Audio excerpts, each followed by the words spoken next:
All right, so today let's talk about pain, glory, and single-player games that will make you laugh, cry, and possibly rage quit into another dimension. The past 12 months have blessed us with some of the best solo adventures ever, games so good that real life starts feeling like a side quest. From epic fantasy worlds to horrifying nightmares and questionable decision-making under pressure, these games will wreck your emotions, test your skills, and definitely make you scream, "Why is this boss so hard?" So, prepare for 15 single-player games of the last 12 months you must play. And remember, if you haven't played these yet, don't worry, neither have half the people who pretend they have. Let's go. All right, let's talk about the game that has everyone either screaming in excitement or sobbing uncontrollably. Final Fantasy VII, Rebirth. This game takes the already epic remake and says, you know what? Let's make it even bigger, crazier, and full of even more emotional damage. Cloud and the gang are back, looking ridiculously good, flexing their giant swords, yes, I said what I said, and embarking on a journey that is somehow both nostalgic and brand new. The open world is massive, chocobo racing is more ridiculous than ever, and the combat? Oh, it's chef's kiss. You get the perfect mix of real-time slashing and strategic spell flinging so you can feel like a pro, while also getting bodied by a random monster because you didn't heal. And let's not forget the dialogue, whether it's deep emotional moments or just Red 13, reminding you he's still technically a dog, this game delivers. In summary, if you love the first part of the remake, this one is like adding extra cheese to your pizza. You didn't need it, but now you can't live without it.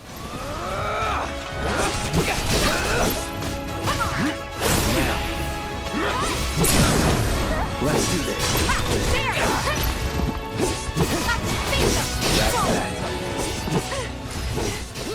Silent Hill 2 Remake is here to make sure you never sleep again. Seriously, this game is proof that nostalgia can come back to haunt you. Literally. The original Silent Hill 2 was already one of the most psychologically terrifying experiences ever, and now it looks too real. Like, I'm gonna need therapy after this reel. You play as James Sunderland, who receives a letter from his supposedly dead wife. Normal people would say, weird, must be a scam. But no, James thinks, time to go into a creepy, fog-covered town full of monsters. Classic horror game logic. But let's be honest, you're not here for James's life choices. You're here for Pyramid Head, the nightmare fuel that continues to ruin our trust in humanoid-shaped creatures. The game nails that I feel unsafe atmosphere. You're constantly questioning whether that shadow in the distance is a monster, a weirdly shaped tree, or just your paranoia. And spoiler, it's usually a monster. If you love horror and haven't played this, congratulations, you just found your next reason to sleep with the lights on.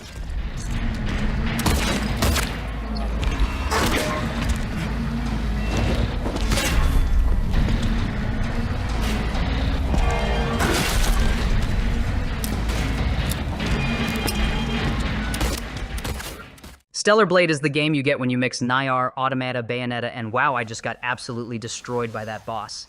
This game throws you into a post-apocalyptic world where humanity is hanging on by a thread, and your job is to save it.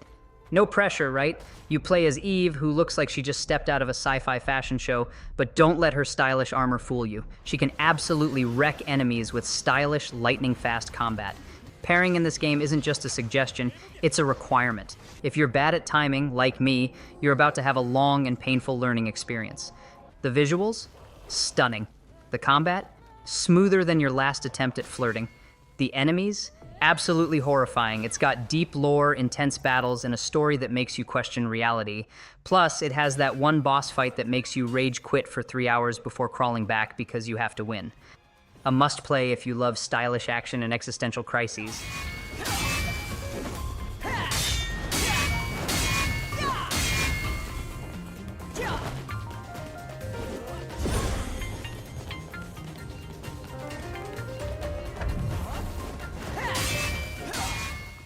After years of radio silence, Prince of Persia is back, and let's just say, it didn't just return, it parkoured its way back into our hearts. The Lost Crown isn't just a throwback, it's a full-blown Metroidvania adventure with a modern spin. You play as Sargon, a warrior who can wall run, slash enemies in midair, and most importantly, control time. That's right. This game lets you undo your terrible life choices. Fell into a spike trap? Reverse time. Got smacked in the face by a giant monster? Reverse time. Said something dumb in a text? Okay, it won't help with that one, but still, it's an amazing feature. The combat is smooth, the platforming is tight, and the world is massive. You'll be backtracking a lot, unlocking new powers and realizing, oh, so that's how I was supposed to get past that area. It's challenging but rewarding, and by the time you're done, you'll either feel like a parkour god or a guy who spent 20 minutes trying to wall jump correctly.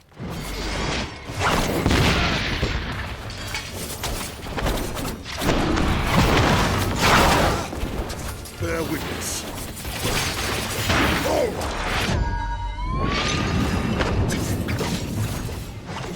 You ever play Dark Souls and think, this is great, but what if I was a crab? No? Well, somebody did, and another crab's treasure is the result. And honestly, it's awesome. You play as Krill, a tiny hermit crab who's on a quest to reclaim his stolen shell, which, in this universe, is basically the equivalent of losing your house.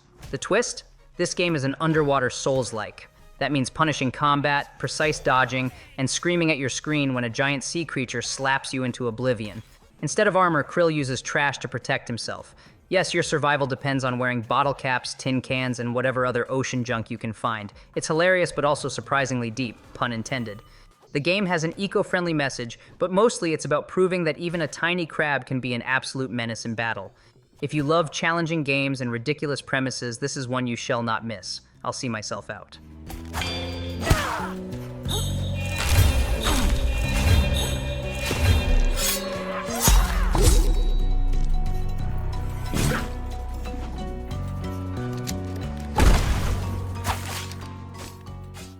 Ah, yes. A game that lets you be both a ghost hunter and an emotional wreck at the same time. Banishers. Ghosts of New Eden is like if The Witcher had a tragic romance and a lot more ghosts trying to ruin your day. You play as Antea and Red, two badass spirit hunters who, fun fact, are also in love. But, plot twist, Antea gets turned into a ghost herself. Now you have to decide, do you let her go to the afterlife peacefully or do you sacrifice innocent people to bring her back? No pressure. Combat is a mix of regular sword swinging as Red and spooky spectral powers as Antea. You'll be fighting ghosts, uncovering dark secrets, and making moral choices that will have you staring at your screen like, did I just doom an entire village for love? The emotional damage is strong with this one, so bring tissues and maybe an exorcist.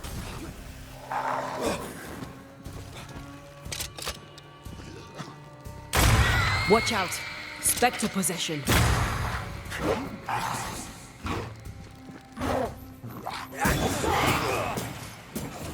Oh, you thought Elden Ring was hard? Ha! Shadow of the Erdtree saw that and said, hold my flask of crimson tears.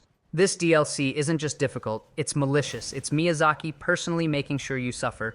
You step into the land of shadow where everything either wants to kill you is already dead, or will soon be dead after you rage quit for the 50th time. There are terrifying new bosses, new weapons that make you think you have a chance, spoiler you don't, and some lore that will either blow your mind or make you open a 3-hour YouTube explanation video. And let's talk about Mesmer the Impaler.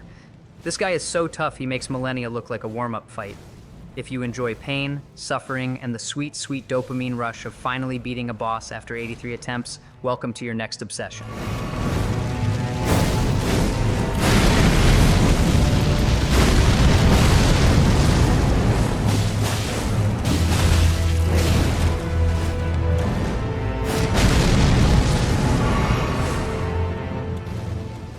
Indiana Jones is back, baby. And before you ask, yes, the hat and whip are included.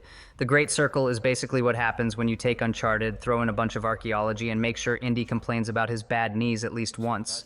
This isn't just some action-adventure game, it's a full-blown indie experience. You're solving puzzles, sneaking through ancient tombs, and probably making poor life choices that trigger giant boulders chasing you. Classic. And the combat? It's got everything. Fistfights? Yep. Whip combat? Of course. The ability to use your whip to steal an enemy's weapon and then punch them in the face? Oh, absolutely. It's the kind of game that makes you feel like you're in a classic adventure movie, except you're the one fumbling the controls and getting Indy killed in the dumbest ways possible. I'll have to study it some more. A circle must be complete to what?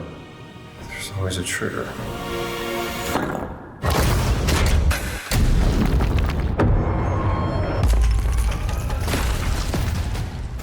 Infinite Wealth is a game where you can go from sobbing over an emotional storyline to laughing hysterically because you just fought a gang of pigeons with a giant fish. And that, my friends, is the magic of Yakuza. Ichiban is back, and this time he's in Hawaii. That's right, this dude went from homeless to hero, and now he's on vacation. Kinda. The turn-based combat is back and better than ever, with new ridiculous attacks, more job classes, yes, you can be a desperado cowboy, and side quests that will make you question everything. And let's talk about the biggest plot twist. Kiryu has cancer. My guy went from punching tigers to battling his own mortality. If that doesn't make you emotional, I don't know what will. This game is insane, heartfelt, and somehow the most fun you'll ever have fighting people in a Hawaiian shirt. We were so close to the stage that the lead singer was checking me out. Oh, okay.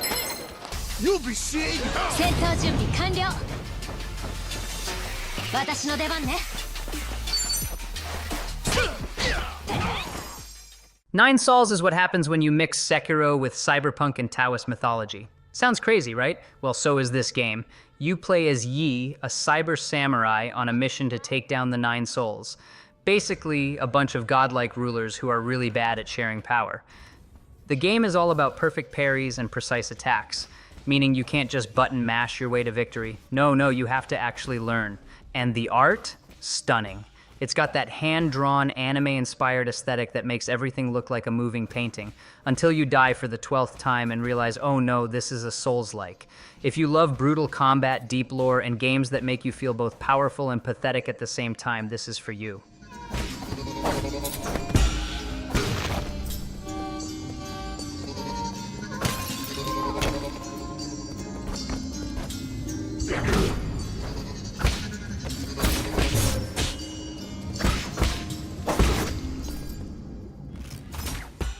If Hellblade 1 was a psychological horror masterpiece, Senua's Saga, Hellblade 2 is a full-blown mental breakdown in 4K. This game is visually so realistic that at some point you'll question whether you're watching a movie or just straight up hallucinating. Senua is back, and guess what? The voices in her head are also back, louder, meaner, and just as likely to mess with your every decision. The game throws you into an absolutely nightmarish Viking world where you're fighting giants, dealing with trauma, and wondering why your heartbeat hasn't slowed down since you started playing. There's no health bar, no HUD, just you, Senua, and some of the most intense combat ever. Every fight feels like it could be your last, which, knowing your reflexes, is probably true. If you want an experience that's equal parts cinematic and existential crisis, this one's for you. Will never understand this power. Something is coming.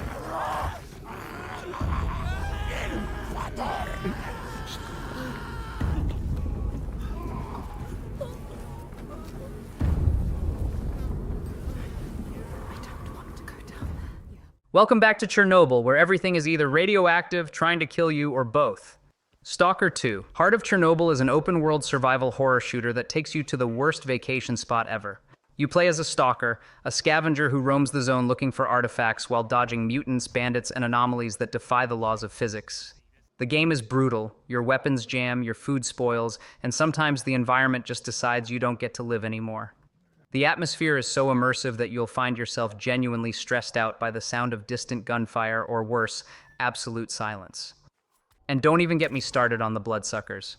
If you see one of those, just accept your fate and write your will. This game isn't just about surviving, it's about knowing that eventually something's gonna get you.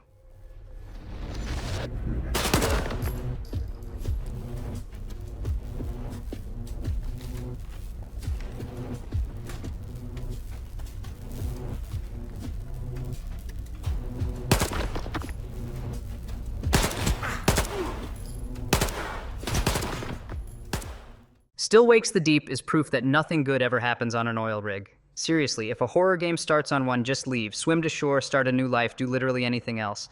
But no, you're stuck here. And guess what? There's something on board with you. Something not human, and you don't even get a gun. No, instead you have to run, hide, and pray that whatever that thing is doesn't hear you breathing. The sound design is so realistic that you'll hear every creak, every drop of water, and every terrifying noise behind you. The tension is through the roof, and by the end you'll have developed trust issues with any dark hallway. If you love psychological horror and the feeling of pure dread, then enjoy, while I sit here and watch someone else play it.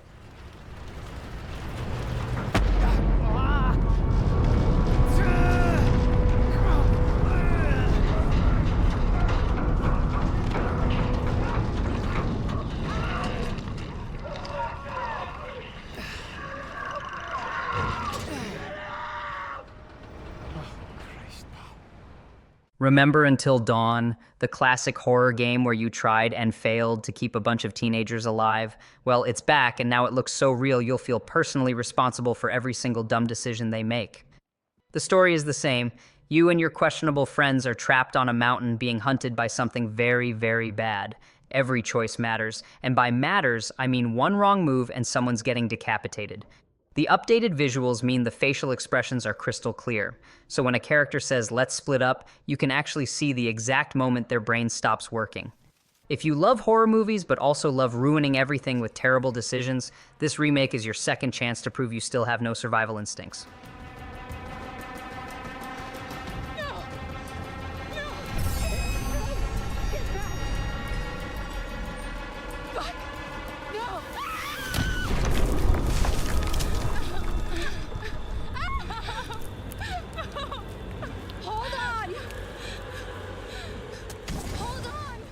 If Elden Ring and Journey to the West had a baby, it would be Black Myth Wukong.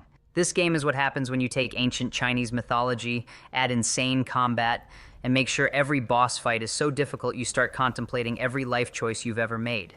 You play as the Destined One, a warrior monkey with god-tier abilities. Except, let's be real, you'll still manage to get one shot by a giant demonic tiger. The combat is all about perfect dodges, quick reflexes, and praying you don't die before the first phase is over. The visuals are breathtaking, the enemy designs are terrifying, and the lore is deep. If you ever wanted to feel like an absolute legend while also getting repeatedly humbled by everything in sight, this is the game for you.